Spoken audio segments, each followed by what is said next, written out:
서울 강남 백종원 거리. 이곳에서 요즘 백종원 씨의 프랜차이즈 가게들이 사라지고 있다고 해서 와봤습니다. 네, 신논현역부터 논현역까지 영동시장길을 따라 걷다 보면은 안쪽에 먹자 골목이 나오는데요. 지금 제 뒤로 보이는 한신포차부터 이 안쪽 골목까지를 백종원 거리라고 합니다. 더번코리아 본사가 이쪽에 있다 보니까 백종원 씨의 프랜차이즈들이 하나둘 모여 있어서 그런 이름이 붙은 건데요. 한때는 무려 19곳이나 모여 있었다고 합니다. 지금 한번 가보시죠. 원래 이 안쪽도 행복분식이라고 있던 자리인데 지금 없어졌네요.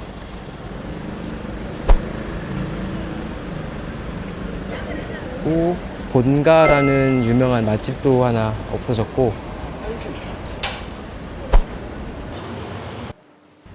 장사가 안 되나 봐요.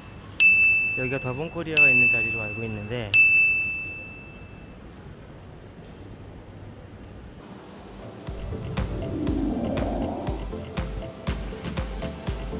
근데 알파갈매기는 살아있네요. 알파갈매기도 사실 백종원 씨 프랜차이즈 중에 하나거든요. 여기는 살아있습니다. 백종원 거리에. 네, 여기도 원래 새마을 식당이 있던 자리인데요. 얼마 전에 저희 동네 새마을 식당에서 김치찌개를 먹었었는데 백종원 거리에는 새마을 식당이 사라졌네요. 원래 위에도 뭐 백철판하고 백스비어 2, 3층에도 들어와 있었는데 보시는 것처럼 임차인을 찾고 있습니다.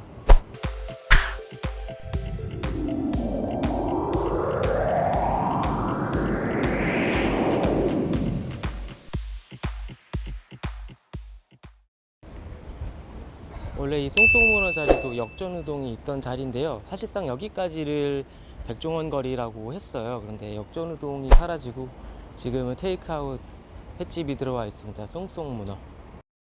백종원 거리에서 백종원 씨가 사라진 이유는 뭘까요? 제가 아마 그 한 7년 전에 논현동 처음 장사할 때 그때 한 17평 기준으로 한 200에서 250 정도 월세를 내고 있는 상황이었는데 지금은 한 1200 정도 이렇게 내고 있는 상황이라고 보시면 돼요. 조금씩 오르고 있는 상황이었는데 한 4년 전인가 이제 백종원 씨가 이제 유명해지면서 거리가 유명해지면서 그때 확 오르기 시작했죠. 백종원 씨가 딱 유명해지니까 바로 작전 세력들이 들어오더라고요. 들어와서 건물을 한 6채, 7채 산 것 같아요. 기존에 장사하시던 분들을 내보내고 권리금을 월세에 다 놓기더라고요. 그러니까 월세가 높아지니까 결국에는 건물값이 올라가고 건물값이 올라가니까 덩달아 옆에 있는 건물들도 올라갔습니다. 올라간 상태에서 또 들어오는 세입자들은 월세가 덩달아 올라갔겠죠. 장사하는 사람들은 피해를 본 거죠.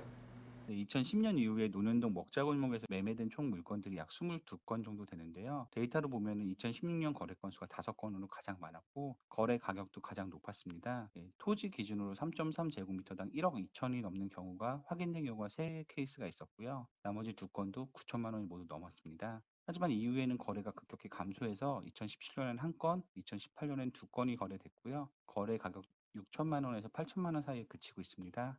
네, 보신 것처럼 백종원 씨가 2015년 마이리틀 텔레비전을 통해서 방송에 본격 출연하고 유명세를 타니까 이 거리도 같이 유명세를 탔는데요. 손님들이 몰리면서 임대료가 오르고 버티지 못한 업소들부터 문을 닫기 시작을 했는데 그 가운데는 백종원 씨의 가게도 있었습니다. 지금은 거의 다 빠졌지 뭐. 직접 건물 갖고 있는 것도 팔았고 가게 하던 것도 영업 좀 팔았고 지금 걸리면 받을 수 있는 데니까. 그 당시에도 한 5개, 6개 일이 한다 빠진다 소리 나올 때도 적어도 10개 이상 마이너스 나기를 했을 거야.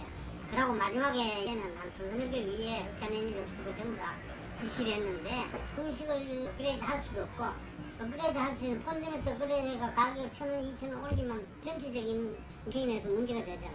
개인적으로 생각하면 백종원이가 진짜 영리하게 잘 따졌다 싶어. 네, 물론 백종원 씨의 잘못도 아니고요. 백종원 거리만의 일도 아닙니다. 가로수길처럼 뜨는 상권엔 언제나 있었던 일이죠.